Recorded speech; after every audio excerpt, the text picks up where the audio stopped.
All right, well, good evening, folks, and welcome to Books and Books in Coral Gables. Thank you all for coming down tonight. All right, well, this evening, Books and Books is honored to present Ms. Laurie St. John and her new book, The Corruption of Innocence, A True Story of a Journey for Justice. Of course, most of you know that Ms. St. John serves as the Chief Compliance Officer right here in the city of Coral Gables. She's an attorney, CPA, and founder and director of the Innocence Project at the Rutgers School of Law in Newark, New Jersey. Among her many accomplishments, she represented the United States at the 50th anniversary of the Declaration of Human Rights when she convened the internationally held conference in Florence, Italy. She researches, writes, and educates on behalf of judicial reform. I'm Laurie St. John, author of The Corruption of Innocence, A Journey for Justice. This is my true story, a story of my fight, a David and Goliath fight against the American justice system. This is about a wrongful conviction. As an educational tool, if you pay attention to this book and what I offer you in here as skills and values and principles that I utilized in this story, you will see that they're the same values and skills and principles that I use in my job as an attorney, as a CPA, as a Chief Compliance Officer for the City of Coral Gables. It will help you to be the best that you can be in your personal and your business life. On an inspirational level, this story will demonstrate how one person can make a difference in the world.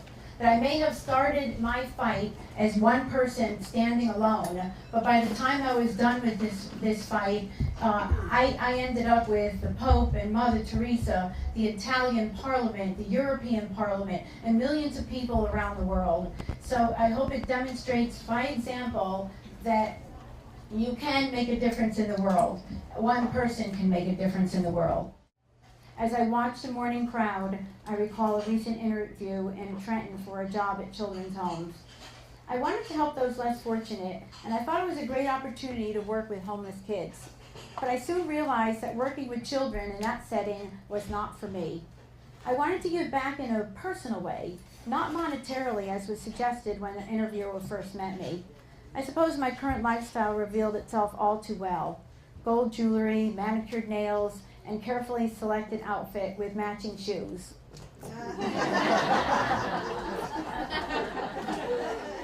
The interview was short. And I left unsatisfied. I wanted desperately to feel passionate about something. I'm going to share with you first, before I read where he came from, that my investigation of this case took over almost 4 years. This case became my entire life. It was on February 6, 1985 at 8:30 on a cold, rainy night when Helen Shartner met up with friends and a cousin at a country western bar, the County Line Lodge in Virginia Beach.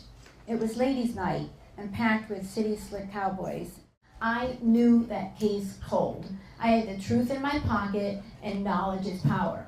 And there's absolutely nothing that can stop you when you're in a mission and you're authentic. It doesn't matter how many times you are violently criticized. It doesn't matter how many times you were opposed. It doesn't matter what your challenges are, because if you do it the right way, you take those challenges and you turn them into opportunities and you figure out ways to be more creative. You might ask, why? How does something like that happen? Where do you get the energy, the foresight? Where does this all come from? And I have to say that when I wrote this book, that part of me knew when I was writing it, I said, oh my God, I did that. I looked again and I'm like, where the heck did I get the energy? I had no idea. It must have been the force of God or something behind me, because it certainly wasn't me alone. And I'm not a very religious person, but I am a spiritual person, and I do believe that it wasn't me alone, that I was just a messenger here to make a difference in the world and to bring in truth and accountability, integrity in the court system, where that's what we expect. We expect it in our jobs, we expect it in our lives, we expect it from our partners, our loved ones, our family, and I expect it in the courts. As an attorney right now, I wasn't back then, but as an attorney now, I certainly would expect it in the courts. Prior to my visit with Monsignor Catch, I had a meeting with Father Gino, a short man with glasses that fit proportionately with his face and expressions. A jubilant fellow, Father Gino is the main writer for the Vatican newspaper. For the first time in the history of the United States, we have a prosecutor now accountable for suppressing evidence.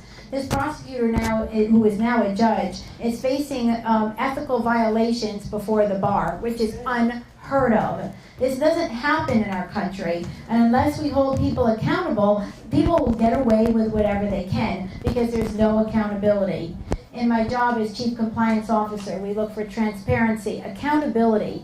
In your jobs, you look for accountability. That's what's the foundation of what's going to make things work.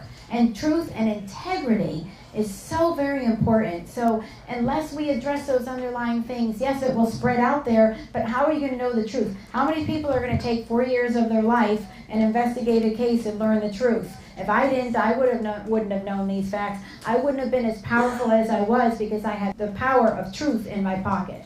You have to be commended for your courage. Well, if you find me floating down the river, just make sure you call Nancy Grace. I